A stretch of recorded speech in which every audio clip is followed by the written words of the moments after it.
Falaremos agora sobre a poluição atmosférica. O princípio é que as tecnologias, de um modo geral, de geração de energia e de produção de força motriz, elas têm se movido no sentido de fazer com que os poluentes gasosos, os poluentes atmosféricos, sejam o mais reduzido possível. A intenção da indústria é que a emissão de poluentes seja minimizada a zero. Até então, isso ainda não é plenamente possível, mas tecnologias como a tecnologia dos catalisadores veiculares e catalisadores em chaminés industriais já tem sido amplamente aceita e já faz muita diferença. O que um catalisador faz? Ele é capaz, por exemplo, de pegar moléculas poluentes atmosféricas nocivas, né, muito nocivas ambientais, inclusive tóxicas diretas ao ser humano, e produzir a partir delas compostos mais inertes. Como é o exemplo aqui desses três listados: o monóxido de carbono, o monóxido de nitrogênio e o dióxido de nitrogênio, que são poluentes graves. E quando eles passam pelos catalisadores, apesar de ter mesmo nome, aqui não são os catalisadores que a gente falou lá em cinética química, não, tá? Chama-se catalisador, é porque é um processo não espontâneo, mas que é estimulado por reações químicas.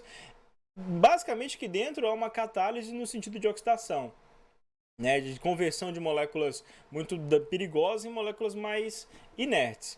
É um processo de catálise que acontece dentro do catalisador, que chama-se essa peça aqui, chama-se catalisador. Aqui é uma peça que ilustra um catalisador veicular, que dá origem a espécies não poluentes, como dióxido de carbono, como nitrogênio gasoso, que é plenamente inerte.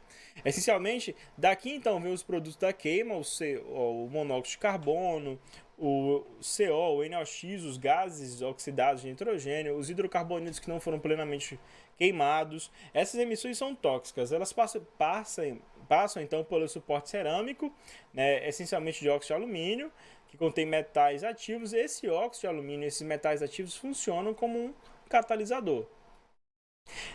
Temos uma carcaça metálica, uma catálise, inclusive uma catálise heterogênea. É heterogênea porque há diferença de estado físico. Afinal, os gases vão passar pela superfície de um sólido e ao longo desses contatos com a superfície do sólido é que os produtos são purificados. Existem dois estados físicos, por isso que é chamado de catálise heterogênea. Tá, aqui temos uma ilustração de como essas reações acontecem, ó, dando um zoom. Essas ilustrações acontecem na superfície de um catalisador, nos seus microporos mesmo, que essas trocas aí gasosas, essas conversões de moléculas umas nas outras. Esse é o princípio de funcionamento de um catalisador. Sobre poluição atmosférica, um ponto primordial é que a gente conheça bem os gases envolvidos no efeito estufa. Isso já é praxe no Enem, eu até diria que não tem mais grande chance de cair, mas é importante lembrar o porquê que o gás carbônico, por exemplo, ele recebe tanta importância quando se fala de gases do efeito estufa. A molécula do gás carbônico, daqui a pouco eu falo dessa ilustração com vocês. A molécula do gás carbônico é uma molécula linear. Tem um carbono como átomo central, fazendo 4 ligações, 2 com cada oxigênio. Essa molécula tem um ângulo aqui interno de 180 graus, a molécula linear. Essa molécula linear ela recebe excitações energéticas por meio de radiação eletromagnética, por meio de luz. Em especial, a radiação magnética que a gente está falando é a radiação infrared, né, ou infravermelha. Essa radiação infravermelha faz com que essa molécula fique muito agitada. Essa molécula vai passar a agitar. Como essa molécula agita, quando bate infravermelho nela, ela fica aquecida. E aí, quando a molécula fica aquecida, isso dá origem ao aquecimento de toda a atmosfera. O aquecimento global é um processo espontâneo do planeta Terra, faz parte do ciclo biogeoquímico do planeta. A questão toda é que o aquecimento global ele foi muito acelerado devido a esse gás aqui, o gás carbônico. Outros gases também promovem o gás carbônico, como é o caso do gás metano, que é inclusive 21 vezes mais danoso ao aquecimento global do que o gás carbônico. Mas o metano ele é menos emitido. Até mesmo a água contribui com o aquecimento global. A molécula da água também pode ser excitada pela radiação infravermelha. Essencialmente, as moléculas que podem ser excitadas pela radiação infravermelha possuem elétrons π. Estão lembrados do que são as elétrons π? Elétrons π são aqueles elétrons que fazem parte de nuvens eletrônicas não ligantes ou nuvens eletrônicas ligantes secundárias. Olha só, Nesse caso da molécula do gás carbônico, ele tem uma dupla ligação, né? Toda ligação dupla, uma é sigma e outra é pi. Aqui é uma é sigma e outra é pi. Esses elétrons π são muito soltos. Esses elétrons π é que são capazes de interagir com a radiação infravermelho. É o mesmo que justifica o fato da molécula de água também interagir com a radiação infravermelho. A molécula de água tem oxigênio como átomo central, tem 2 pares de elétrons livres e tem aí 2 ligações com os hidrogênios. Como tem 2 pares de elétrons livres, esses elétrons livres interagem também com a radiação infravermelho. É a mesma coisa que ter uma dupla ligação do tipo π. Então tá, essa é a origem de tudo isso. E gás carbônico, metano, água interferem de forma significativa com o aquecimento global. Outro fenômeno de poluição atmosférica importante que estudemos é a formação das chuvas ácidas. A chuva ácida ela pode dar origem a processos gravíssimos, como aquele que a gente falou no módulo anterior, da lixiviação dos nutrientes do solo. Essencialmente, quando chega uma água acidificada, os compostos que não eram tão solúveis ficam solubilizados. E vários desses compostos que ficam solubilizados são nutrientes e passam a percolar e ir para camadas inacessíveis do solo em relação aos vegetais, essencialmente. Vai para maiores profundidades das camadas subsuperficiais do solo. A chuva ácida, então, ela contribui indiretamente com a desertificação. E, essencialmente, desertificação é redução da fertilidade do solo. Os gases responsáveis pela chuva ácida estão aqui bem demonstrados. O dióxido de enxofre, o dióxido de nitrogênio e o dióxido de carbono. A questão toda é que esses dióxidos ainda são capazes de virar trióxidos, que podem ser ainda mais perigosos em termos de chuva ácida. Vou mostrar aqui para vocês as 3 reações da formação da chuva ácida. Lembrando que a chuva ácida é formada essencialmente por 3 ácidos: dióxido de enxofre, dióxido de nitrogênio e dióxido de carbono. O dióxido de carbono com água, ele vai virar com água da vapor de água da atmosfera vai virar ácido carbônico. Ó. O dióxido de nitrogênio com água vai virar ácido nítrico, que é um ácido muito forte. Vai sobrar até um nitrogênio nessa história, a gente pode balancear assim. O dióxido de enxofre com água vai virar o ácido sulfuroso. E o dióxido de enxofre ainda pode encontrar com oxigênio atmosférico gasoso, meio mol no caso, e virar trióxido de enxofre. E o trióxido de enxofre pode dar origem a uma outra reação com água, virando ácido sulfúrico. Essencialmente, os ácidos da chuva ácida são os ácidos de enxofre, sulfúrico e sulfuroso, ácido nítrico do nitrogênio e o ácido carbônico do gás carbônico. Opa, tampou aqui o ácido sulfúrico. Essas reações aí que podem acontecer que constituem as chuvas ácidas.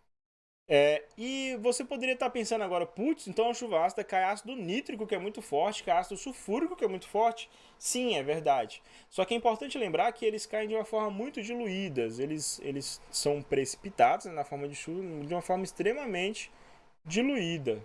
Eles são bem diluídos ao longo desse processo. Essas diluições fazem com que eles não sejam corrosivos como são no estado puro e concentrado. Mas eles continuam originando problemas ambientais como esses que eu citei, né? De facilitar a lixiviação, de estragar com rochas calcárias, porque toda rocha calcária são carbonatos, né? Os carbonatos em meio ácido são solúveis. A reação basicamente que acontece das rochas, das estátuas, dos prédios de rochas carbonáceas, como o granito, por exemplo, é que é uma reação desse tipo. Ó. Aqui temos um exemplo, o carbonato de cálcio em meio ácido, que aí eu posso colocar qualquer coisa, colocar ácido clorídrico, só para simplificar, podia ser só um H+. Essa questãozinha cai mais ou menos assim para vocês no Enem, um H3 ou mais. Qual o problema dessas rochas carbonáceas do meio ácido? É que a rocha carbonácea vai virar uma bicarbonácea, vira um bicarbonato. Enquanto é um carbonato, é insolúvel. Quando vira um bicarbonato, é plenamente solúvel, vai para o estado aquoso. E água, né? Aqui tem água como subproduto. Então, aqui ela sai do sólido para o aquoso, pronto, solubilizou, e aí se solubilizou, no caso de uma rocha, ela vai dissolver, vai se degradar. É mais ou menos essa mesmíssima reação que acontece também nos mares e oceanos. É por isso que a chuva ácida, apesar de não ser ácidos fortes, diretamente corrosivos, mas contribui com a elevação da acidez do solo e também das águas, pode ser problemas bem graves. É porque a acidificação das águas do mar, por exemplo, faz com que os recifes de corais dissolvam. E se os recifes de corais tornam-se dissolvidos, eles deixarão de existir. E eles são o ecossistema ideal para que haja reprodução, né, daquela vida marinha. Tá aí um problema gigantesco. Se os recifes de corais passam a ser dissolvidos devido à acidez da água do mar, que é elevada, isso vai fazer com que daqui a pouco a vida marinha seja exaurida por completo. Não somente a chuva ácida causa a elevação da acidez dos recursos hídricos, né? Até mesmo o gás carbônico da atmosfera. Essa reação aqui também acontece, ó, com água do mar. Essa água aqui pode ser água do mar. Então tá. Então falamos sobre os danos e os problemas aí da poluição atmosférica. Outro problema é o smog fotoquímico. Não sei se já ouviram falar sobre isso. O smog fotoquímico é o que acontecia muito na China. Até que tem acontecido menos. A China tem que se modernizar em termos de geração energética, tem buscado outras fontes menos poluentes. Mas aqui temos uma bela ilustração de smog fotoquímico. Em suma, é uma fumaça e a incidência de luz solar por cima. Então há uma boa elevação da temperatura do ambiente devido a isso. E a questão toda é que essa fumaça ela fica como uma barreira para os outros contaminantes atmosféricos. Então os NOx, SOx, metano, gás carbônico, monóxido de carbono ficam todos presos aqui nesse ambiente. Eles batem aí nessa fumaça, nesse smog, e fica retido. Não consegue subir para as altas camadas da atmosfera, o que poderia até originar uma autodepuração. Lembra de autodepuração que eu falei lá em nossa aula sobre poluição hídrica? Quando esses contaminantes gasosos eles sobem para altas camadas da atmosfera, eles também se degradam, passam por oxidação, que pode reduzir o seu efeito, né? Uma autodepuração acontece. Como o fenômeno do smog fotoquímico serve como uma barreira e isso não chega a acontecer. Então vai ficar tudo preso ali dentro. Inclusive o smog fotoquímico, está aqui ilustrado também, ele pode ser causado essencialmente pela produção de ozônio em baixas camadas da atmosfera e pela produção também de aldeídos. E a produção de aldeídos é um problema principalmente e particularmente brasileiro. É porque os aldeídos eles são resultados do metabolismo ou da oxidação do etanol. E o etanol ele é extensivamente utilizado nos veículos flex, essencialmente no Brasil. Não que os outros países não utilizem, mas o Brasil é um dos que mais utiliza, até porque o etanol brasileiro é um dos melhores do mundo, né? Produzir etanol a partir da cana-de-açúcar é bastante mais viável do que os Estados Unidos faz, por exemplo, produzindo etanol a partir do milho. Na rota metabólica oxidativa, então está aqui a molécula do etanol, CH3, CH2OH, ela vai se tornar CH3, COOH. A oxidação aqui do carbono muda o NOx dele. Etanol, ele vira ao longo da combustão etanal. E etanol contribui, dentre outras coisas, também com a formação do smog fotoquímico.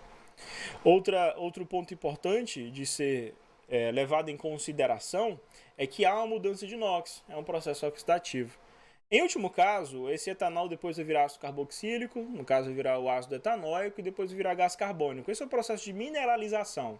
Mas antes, ele vai causar danos na forma de etanol, sem contar que os aldeídos gasosos são tóxicos, né? Não são saudáveis para o organismo humano até de um modo geral.